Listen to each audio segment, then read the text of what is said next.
Want to learn how to make videos like us? Find out after the video how we use insights from vidIQ as our secret YouTube weapon and get a 98% discount. You heard that right, 98% off. But you've got to stick around to the end of the video to find out how you can try vidIQ for yourself for just $1 for 30 days and start making your own hit YouTube videos in no time.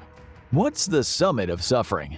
The apogee of agony. The peak of excruciating, harrowing, torturous pain. Today we're going to 11 on the pain scale. Man, we might even hit 12. Hold on to your hats and just hope none of these things ever happen to you. Number 10. Today you'll hear about familiar pains that affect many humans, but we'll also throw in a few outliers, pains you can probably avoid in your life. So to kick off the list of horrors, we'll give you the curse of the platypus. Yeah, we're talking about that duck-billed chap that's so cute if you ever saw one in its resident country of Australia, you'd probably pick it up and take a selfie with it. These ridiculous beasts might look like a bunch of animal spare parts stuck together, but by God do they pack a punch if you tick them off. In short, their bodies contain venom. Really horrible, scary venom. It contains 19 peptides, which are short chains of amino acids. That probably means nothing to you, but it would if you were the victim of a platypus attack. You'd survive, but you'd never forget the experience as long as you lived. You certainly wouldn't forget it for weeks or months after, because once you've been stung by one of these things, you might have a sensitivity to pain, a condition known as hyperalgesia. And just after you were envenomated, there's a chance you'd be in so much pain that you wouldn't just roll around screaming, you would pass out. They get you with the little sharp spurs on their feet, usually a tool for males to scrap with other males during mating season, but humans are also fair game if you catch a platypus in a bad mood.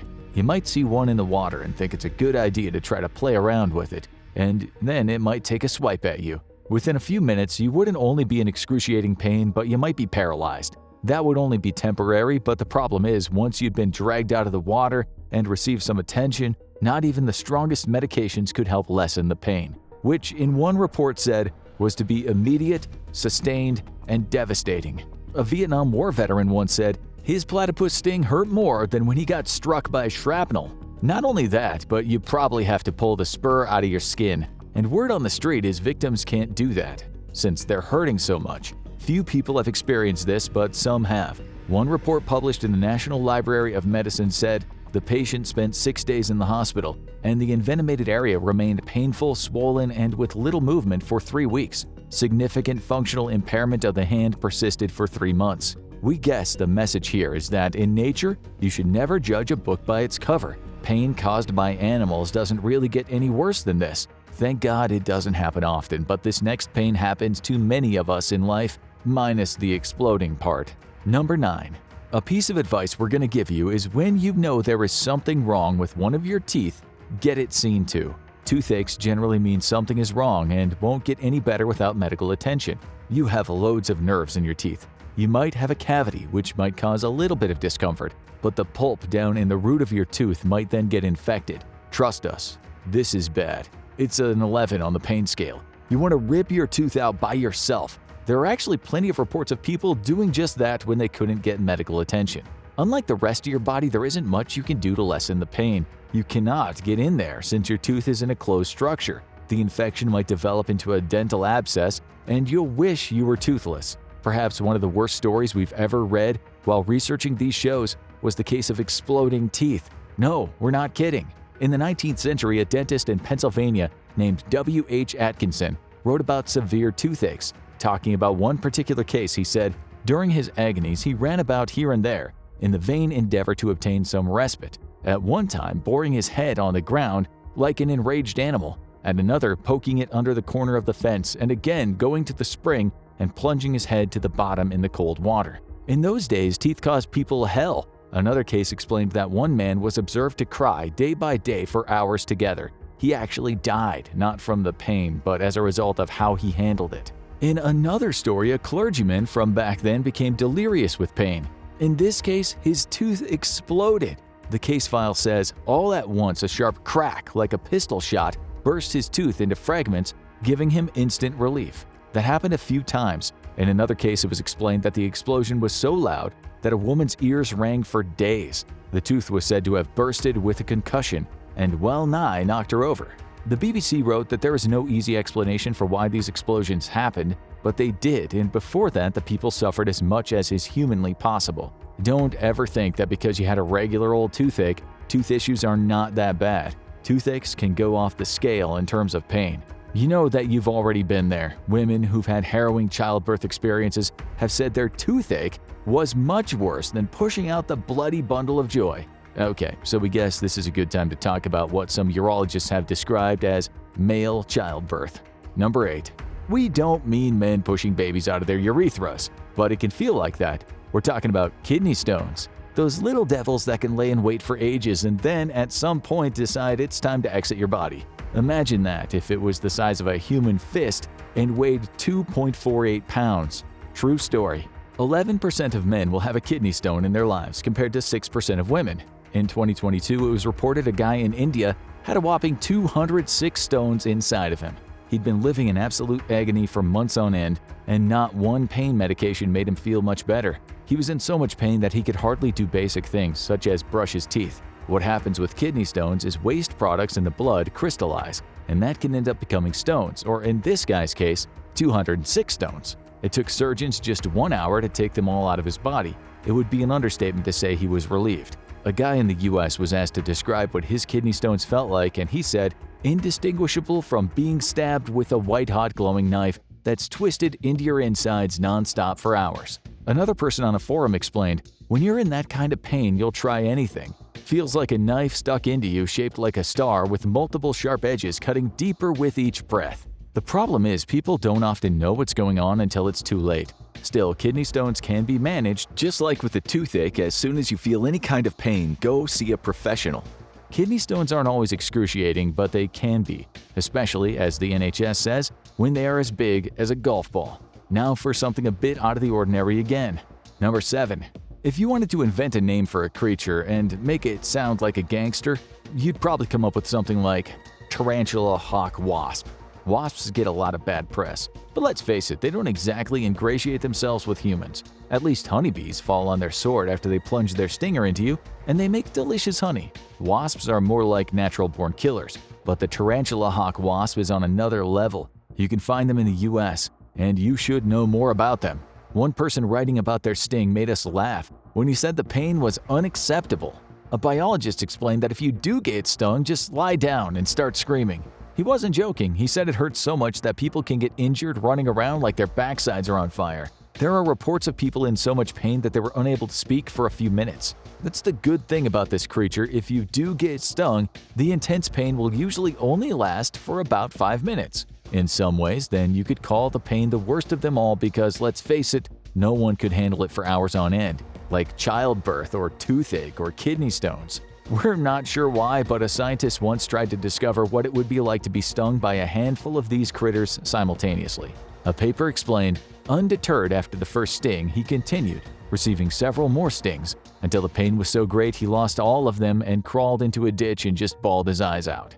That doesn't sound very scientific, but it was indeed published in 2004 in a paper titled Venom and the Good Life in Tarantula Hawks. The abstract reads, although the instantaneous pain of a tarantula hawk sting is the greatest recorded for any stinging insect, the venom itself lacks meaningful vertebrae toxicity. That just means it won't kill you. The wasp is a nightmare on wheels regarding how it gets its name. It looks for a tarantula, which, let's face it, isn't exactly a pushover in the wild. The wasp then stings the spider, paralyzes it, and drags it into its lair. It lays eggs in them that turn into larvae, which over a few weeks devours the paralyzed spider. If that's not gangster, we don't know what is.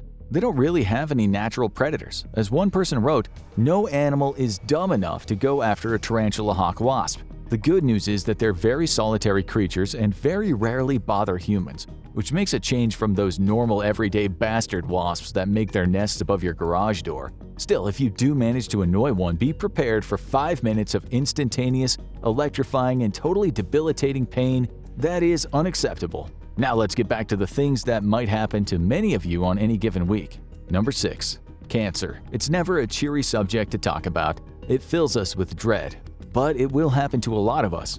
After heart disease, it's the biggest killer in the US, taking out more than 20% of people in that country who die each year. Cancer is a formidable killer worldwide, so it's best you know what's coming.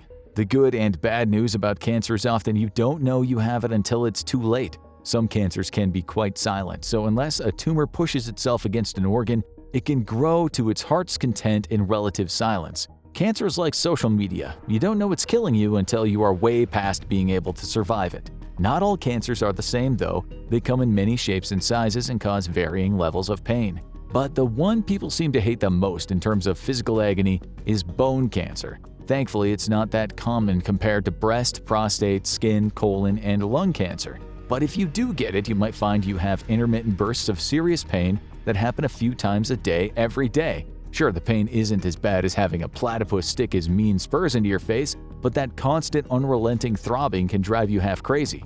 A paper in the National Institutes of Health described it as an intermittent episode of extreme pain that can last seconds or minutes and can hit a person many times in one day. It sounds like the old school torture technique of just putting a bag over a person's head as they're sitting tied to a chair. But ever so often, as the person is feeling comfortable, coming up to them and smacking them in the chops. Physicians often say the bone cancer is really hard to deal with, as sometimes they just can't seem to take the pain away for their patients. But again, not all bone cancers are really painful. We looked at cancer forums, where it seems everyone is different regarding how they feel. One person said his bone cancer went from occasional and more of a dull ache to constant and sometimes almost unbearable, though it will reduce back down to a dull ache, but now it's always there.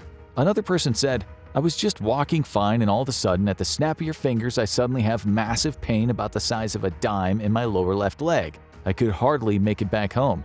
This continued off and on for weeks. So that coming and going, not knowing when you'll get hit, must be awful, especially if you're one of the people that gets the super intense version of the pain. We take our hats off to cancer sufferers. You are tough cookies if you can get through that. The next one sounds like something Satan invented. Number 5. If tarantula hawk wasp is a scary name for an animal, we think spinal headache is a scary name for a condition. Imagine telling your buddy on the phone, hey, I'm gonna skip that nuclear assault concert tonight, I got a spinal headache. Joking aside, people have said that when you have one of these very special headaches, it feels as though someone is trying to split your head apart. Intense pain is often accompanied by what one medical website called visual disturbances or feelings of nausea. They can last for hours, and the pain can move from inside the head to the face. That sounds like any old headache though, and you all have them from time to time. Again, we are the bearer of good news because spinal headaches usually only happen after someone has had a spinal tap or spinal anesthesia. That's why some women who've been pregnant get them. It happens because spinal fluid leaks through a puncture hole in the membrane around the spinal cord. When that happens, you might not only start tripping, but also get dizzy, lose your hearing, and possibly have a seizure. Thank God spinal headaches are uncommon. But if you've had one of those procedures that we just mentioned, there's a chance you'll have one. If you're not already sold on how bad these things are, a paper in the National Library of Medicine said they can last weeks, and during that time, the person might not even be able to function. Not only that, there's a good chance of death, or at least what the paper said are serious complications. We looked on forums and found some women who had one after having an epidural during childbirth. One woman said her headache was so bad there was no way on earth she'd ever get an epidural again. Another woman said, I toughed it out. It was so much pain. I noticed when I would roll my head, I would hear cracks. Yet another woman said, it took about a week before I was able to stand up without severe pain. But to all the women out there watching this, please talk to your doctor about this if you're going to have a child. These headaches can happen, but there's much more chance you'll have a hazard-free epidural. Making kids is hard work, of course, but guys have a certain sensitivity too when it comes to their baby-making tackle. Number 4. We imagine most men watching this have been hit in the balls at some time or another. It's common, really common. Soccer balls, baseballs, tennis balls, stray feet from angry kids. Sticks and stones can break your bones, but they can do much more damage to your mighty eggs. It hurts so much because there are so many nerves packed into such a small area. After all, you have to protect those things with your life. In purely evolutionary terms, you're only here to procreate, so losing your balls makes you about as useful as a spoon in a gunfight. So what you really don't want is them getting squashed, stabbed, shot, or bitten off by an angry dog. Now you're thinking, well, that ain't ever gonna happen. You might be right, but there is something else you need to worry about. Something that's actually not that uncommon. It's called testicular torsion. Possibly the 2 worst words ever put together on our planet. Because the balls basically twist around, which can cause extreme pain. The pain is almost always severe. It happens mostly to young guys under 18 years of age, and although it can be the result of some kind of trauma, most of the time it just happens all by itself. It's so painful that the poor kid might be unable to eat, sleep, or in some cases, he might be in so much pain he can barely communicate. That's the worst case scenario. Sometimes the pain is moderate, with one guy writing on a forum, "I had the real deal. The symptoms are basically swelling of the scrotum, with the penis shrinking a lot, and a prolonged pain very similar to that experienced after a kick to the balls, only more acute and constant. It needs to be sorted out fast, as it can cause necrosis, which means tissue death." Right, I think it's time we talked about violence. Number 3. We'll start with this one question. Which movie is this line out of? Aside from the kneecap, the gut is the most painful area a guy can get shot in. Did you get it? The answer is Quentin Tarantino's Reservoir Dogs. If you've seen it, you'll know that the guy who got shot in the stomach was in incredible pain. The actor Tim Roth made that injury look like the worst thing known to man, perhaps a lot worse than testicular torsion or bone cancer. But if Tarantino is right, a shot to the abdomen doesn't hurt as much as a shot to the kneecap. Just imagine if someone bashed your knee with a hammer and smashed all those little bones and ligaments. Trauma like that to the knee is very, very painful and one of the worst things that could ever happen to you. You'd beg for a platypus sting over that. If you know much about the so-called Troubles in Ireland, you'll know that certain groups had what were called punishment attacks. In 2017, the BBC talked about such attacks in Northern Ireland's Protestant loyalist areas and the Catholic Republican communities. The attack of choice was being shot through the knee. The reason for some of the attacks was that young folks were selling drugs. One lad explained that it happened to him after he fell in with the wrong crowd. He said, "The first time they shot me, I only moved a bit, but the second time they shot me, I was screaming. It went right through and hit my main artery. It bursted my whole knee bone." Another guy explained, "I was shot in the shin, thigh, ankle, and calf. I was in shock but shouted to my girlfriend, 'Call an ambulance,' then I passed out." It's supposed to cause the most amount of pain without killing you. And from what we can see, if you don't pass out, you will scream like a banshee. If you don't lose the limb, you'll almost certainly have a limp for the rest of your life. This kind of paramilitary policing in the streets is frowned upon by most people in Ireland. And thank Jesus it doesn't happen much these days. The next 2 pains on the list do. Number 2. Just about everything we talked about today is so bad, it'll make you wish you were unconscious. It's a sad fact that pain has literally driven people to the edge of despair and sometimes over the edge. The internet is full of folks who say their pain was literally, not figuratively, unbearable. The situation is always worse when the pain medications don't touch the pain and when the pain is chronic. Sure, a wasp can make you howl, a toothache will make you cry, and a shattered kneecap will make you wish you were dead, but at least in the back of your mind you know the pain will end. This brings us to cluster headaches, the most awful thing, or second most awful thing on this list, nature ever passed on to us. Maybe God had read the Marquis de Sade, because cluster headaches really feel like the invention of a sadist. They are described as excruciating attacks, usually on one side of the head and around the eye, that can come on at any time with no warning at all. They can bring you down to your knees, make you bite onto wood, scream, cry, and crawl around like a dog on broken legs. It's like being stabbed through the head with a hot knife. People have been known to bash their heads against walls, knocking themselves down just to do something. They can be like that anywhere from 15 minutes to 3 hours, and the bouts might happen up to 8 times a day. This usually goes on for 4 to 12 weeks, and then they usually stop. They might stop for months or years and then start all over again. Welcome to hell. It doesn't really get worse than this, which is why some sufferers have Googled the words euthanasia clinic in their darkest hours. We don't even know what causes them, although some scientists have said they seem to cause activity in a part of the brain called the hypothalamus. It seems smokers get them more, but they might also be related to certain smells and they could be passed on through genes. Regular meds will do nothing, although specialist treatments might help. In the US, some scientists say psychedelics are one of the most promising treatments. They say magic mushrooms might not just fix severe depression, but they might stop headaches from hell. One recent paper said the magical type of mushroom for treating such horrible headaches were comparable to or more efficacious than most conventional medications. The Washington Post in 2021 talked about a guy who tried everything on earth over 40 years to make his cluster headache stop, and what finally worked was a good old psilocybin, the stuff in the mushrooms that open what some people once called the doors of perception. These people were willing to try anything. One said he'd eat boot polish if he thought it would help. Another said the pain is so intense, I've had some seemingly psychotic thoughts during attacks. Like maybe if I could take the pliers and start pulling out my molars, or if I hammered in the smallest drill bit near my eye, I could relieve the pressure. Do we need to say any more? Most of the 300,000 people in the US that have these headaches suffer in silence. They don't get help. They aren't part of any specialist medical trials, and in some cases even their friends don't believe them. That is really hell for them. You're probably now thinking, how do we top that? What on earth could be worse than a cluster headache? Number 1. Hello darkness, my old friend. I've come to talk with you again. These are the words people might hear when they have another bout of trigeminal neuralgia.